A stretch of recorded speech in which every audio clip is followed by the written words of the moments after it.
Le printemps, c'est la bonne saison pour faire son potager ou pour démarrer son potager. On a l'habitude de prendre des légumes annuels comme les tomates, les poivrons, les courgettes qu'il faut renouveler chaque année, mais il existe aussi des légumes perpétuels. Les légumes perpétuels sont des plantes vivaces qu'il est inutile de replanter et qui repoussent chaque année au printemps.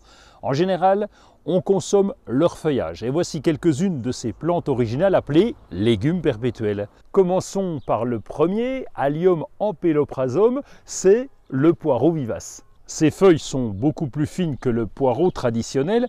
Elles ont aussi une saveur plus fine qui vient aromatiser les bouillons, les sauces, les salades ou les omelettes. Au fil du temps, les pieds forment des touffes assez denses. Ils se contentent de tous les types de sols. Le kénopode Bon-Henri, qu'on appelle aussi Ansérine Bon-Henri. Là, on peut le retrouver à l'état sauvage un peu dans toute la France. Il préfère les situations ombragées. Comme les autres légumes perpétuels, lui aussi est vivace et très résistant au froid.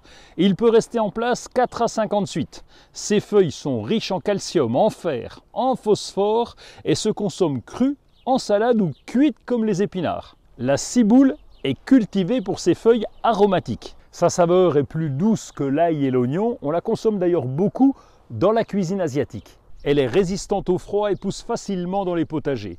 Si l'hiver n'est pas trop rigoureux, elle peut même garder ses feuilles et on peut la récolter durant toutes les saisons. Tout se mange dans la ciboule. Les pseudobulbes, les tiges et les fleurs. Le parfum est proche de celui de l'oignon mais beaucoup plus fin avec une petite note d'ail. La partie verte des tiges s'utilise crue pour parfumer les crudités, les salades, les sauces ou même la viande blanche. Le chou d'Aubenton est considéré comme un légume ancien. Lui aussi peut vivre 4 à 5 ans au potager. Il peut devenir un véritable buisson dont certaines tiges retombantes et couchées sur le sol se marcotent naturellement.